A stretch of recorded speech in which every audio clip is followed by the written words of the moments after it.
How does Hollywood keep messing this up? Yeah. This is Geek Therapy Radio. What are we waiting for? And now your mental curator, Johnny Hamburger. Hollywood has just released the new Sonic the Hedgehog movie trailer.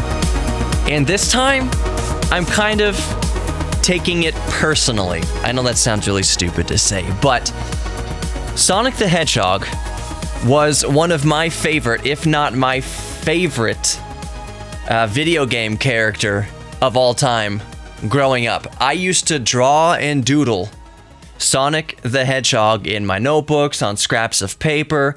Me and my best friend at the time, John Robertson, would compare our drawings. Like, we would meet up at recess or at lunch and compare our Sonic the Hedgehog drawings. I remember he drew this awesome picture of Knuckles, another character from the Sonic and Hedgehog series, but it was this awesome picture of Knuckles, and he made a paper spring, and he put Knuckles' big old knuckle on this paper spring so it looked like it was punching out at you off the page, because it really was punching out at you off the page. It was the coolest thing I've ever seen. So Sonic the Hedgehog was my favorite video game character growing up. I played all the Sonic the Hedgehog games. I remember when Sonic and Knuckles came out for the Sega Genesis, and it blew our minds.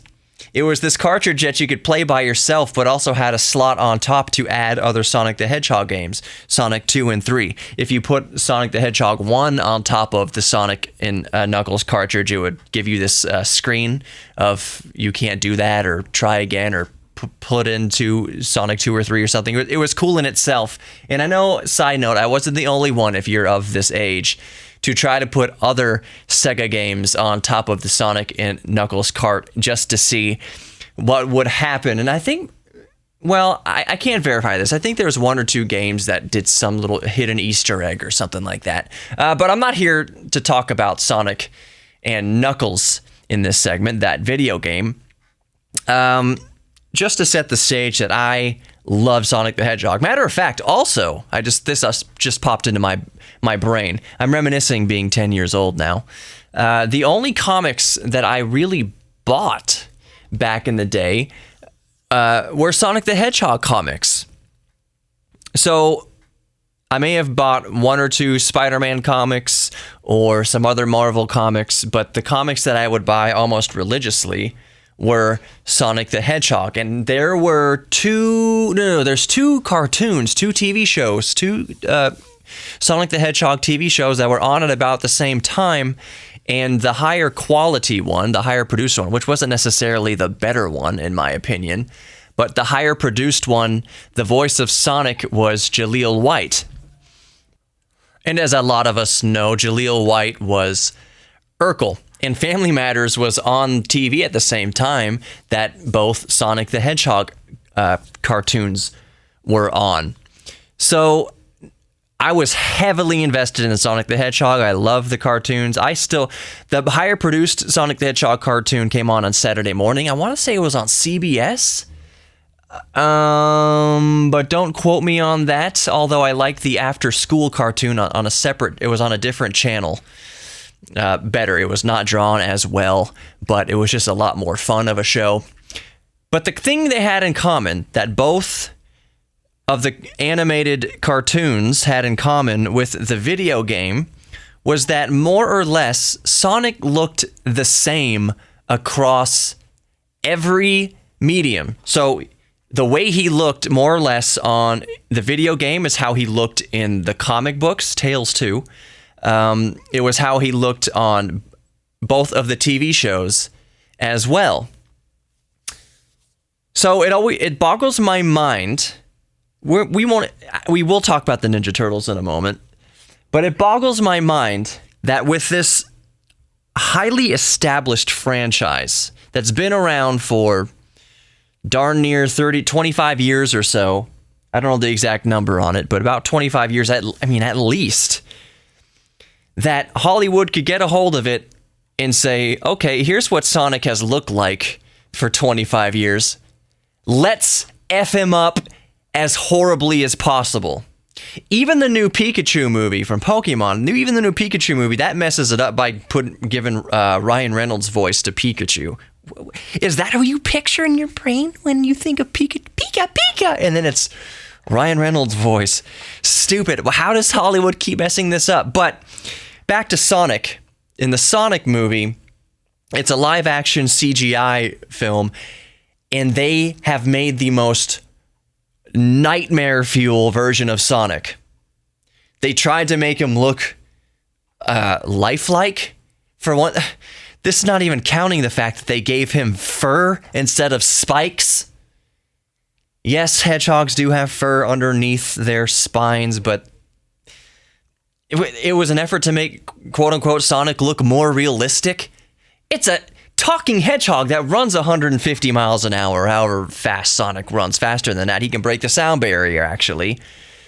So realism, how about we not go for realism here? Because trying to make Sonic the Hedgehog or any cartoon character or video game character look as real as possible is just horrifying.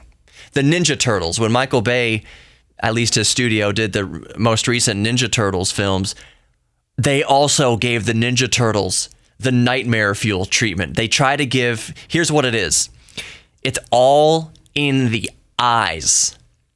So for Sonic the Hedgehog, if you remember Sonic the Hedgehog, effectively how he was drawn, he had two eyes, but the way it was drawn, the two eyes connected together. There was kind of a bridge that went down towards his little black bean nose and then back up again in the two big giant, it kind of looked like McDonald's arches, I guess, of white. And in that white, you had his two beady eyes. It was very cartoonish. It looked really cool. It fit the character very well. So in the movie, they're giving Sonic two very human-looking eyes, and they're green. He actually has pigment in his eye color.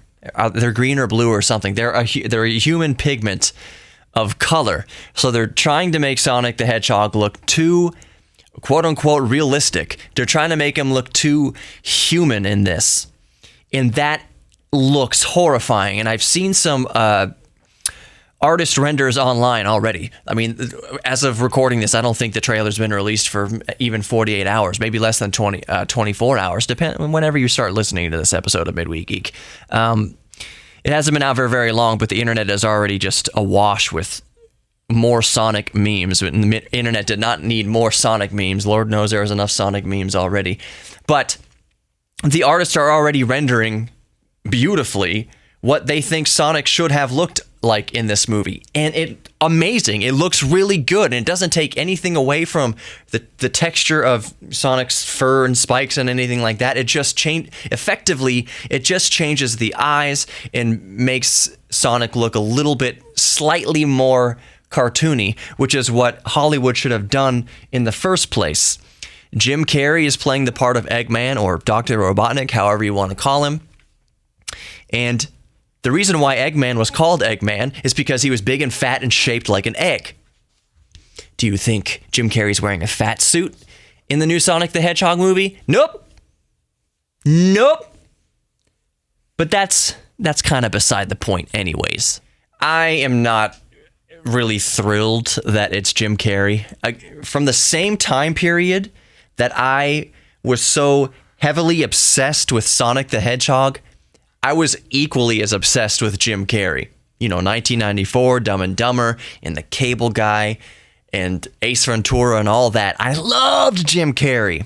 And I'll bite my tongue as far as what's going on with him in recent years, because I don't even want to be mean about it, because I think it would just be mean. I'll just say, I'll just leave it at that. I don't hate Jim Carrey at all. Jim Carrey in 2019 is not Jim Carrey 1994, and that's fine. I'm just saying, I hope Jim Carrey's at least funny in this movie, whether or not I even see the new Sonic the Hedgehog movie. I don't know if I will. I honestly don't know. From the previews that I have seen, the trailers that I do see, it doesn't even look that good anyways. Is this a big enough franchise to cash in on? Here's the other juxtaposition here. I don't know what audience they are going for with this movie. If they're trying to introduce Sonic the Hedgehog to a brand new crop of kids, 7 and 8-year-olds who had no idea what Sonic the Hedgehog was beforehand, this new Sonic the Hedgehog is still nightmare fuel. He looks horrifying. If they're trying to market the Sonic the Hedgehog movie to people in their 30s like me or late 20s that grew up with Sonic the Hedgehog, again, horrifying. This is not the Sonic the Hedgehog that we grew up with. He looks horrible. It looks terrible. And I think I'll wrap it up with this kind of final thought. What year was it? 1990? Was it 4? Was it 4 or 5 or 3? That the Super Mario Brothers came out. The Super Mario Brothers movie came out. That's exactly the first thing I thought of when this new Sonic the Hedgehog trailer. They were going to put Sonic the Hedgehog in the real world interacting with human beings. And kind of like what they did with the Super Mario Brothers movie, which was an abomination, which is probably what Sonic the Hedgehog is going to be. It looks like an abomination. Hollywood couldn't think back 25 years and see the Super Mario Brothers movie and say, that was a train wreck. Maybe we shouldn't do things like that. Oh, let's give Sonic human eyes. That's not going to look freaky. Let's make his body proportions just horrible.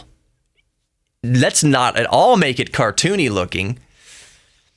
The Super Mario Brothers movie, I believe, if I remember right, it was Mario and Luigi were real human beings, real plumbers, and then they just had dinosaurs and vague elements of the video game in the movie. It was really stupid. It was really horrible. Hollywood either does good video game movies or terrible video game movies. Silent Hill. What's another good, decent video game movie? The first thing that popped into my mind was Street Fighter 2. No, Street Fighter was not a good adaptation of a video game to a movie. Mortal Kombat was actually all right. Mortal Kombat was one of my favorite movies. It wasn't one of my favorite video games growing up. Street Fighter was always my favorite fighting game, but I played plenty of Mortal Kombat, don't get me wrong, but Mortal Kombat the movie, I wore that tape out. It was such a cool movie. I had the soundtracks and everything, Rammstein, Do Us Me, all that stuff. So Hollywood can do good adaptations of video games into movies. But when it seems like, I guess what it comes down to is when it's kind of a more kid-focused video game. You know, Silent Hill's not a kid-focused video game. Mortal Kombat really isn't supposed to be a kid-focused video game. But Super Mario Brothers is supposed to be kid-focused. Sonic the Hedgehog was supposed to be more kid-focused. I guess when it comes down to adapting kids' video games to movies, Hollywood just has no idea. Is there a good... I can't think of off the top of my head. Is there a good kids' video game that's been adapted to a decent movie? I can't think of one off the top of my head. And you might be thinking of something, that you can think of right now, but the mere fact that I can't think of one off the top of my head, that everybody can't think of one off the top of their head, kind of proves my point here that Hollywood leaves us scratching our heads. Fix Sonic. Go back and just re-render that whole movie, but fix Sonic. Leave him in the same places, in the same... Don't change it shot for shot. Don't call the whole cast back and say, let's redo this thing. Just go back, CAD design or whatever, Sonic, make him look more like he looks in the video games and in the cartoons, and nobody would be saying anything about this. But I guess that came out of my mouth, that's maybe what they want. Maybe the studio knows, hey, if we make it look like the video game, it's going to go kind of under the radar. But if we F this up royally, at least everyone's going to be talking about it, and maybe we'll get more ticket sales just for people wanting to show up to the train wreck. Maybe the looky-loos looking at the horrific car accident going by. Maybe we'll get that crowd. I guess that's what they're going for. Anyways, thanks you for listening to me ramble on for 15 minutes or whatever I'm doing here. Be sure to subscribe to Geek Therapy Radio if you haven't already in your favorite podcast player, make sure you subscribe to the Geek Therapy YouTube channel. I've just broke 900 subscribers there. It's not that much, but my goal is 1,000. It's all about setting goals. So my next goal is 1,000, and I'm nearly there. So make sure you help me out subscribing to Geek Therapy Radio on YouTube. The 1,000th subscriber, I have my subscriber count hidden from the public, but the 1,000th subscriber is going to get $100 out of my own pocket. Maybe I shouldn't do that, but I'm going to do that. They also get a piece of the DeLorean. I'm going to take a piece off of my DeLorean, original piece, and mail it to them or her, whoever they are. So subscribe to Geek Therapy Radio on YouTube and subscribe to the podcast, and we're all good. Listen to Geek Therapy Radio 10 p.m. Saturday nights right here in KPRC 950. And other than that, be good. I hope you guys are doing well, you guys and gals. When I say guys, I just mean everybody. Hope you're doing well. Hope life is going okay for you. Hope you're not too stressed out. Just remember that stress is temporary.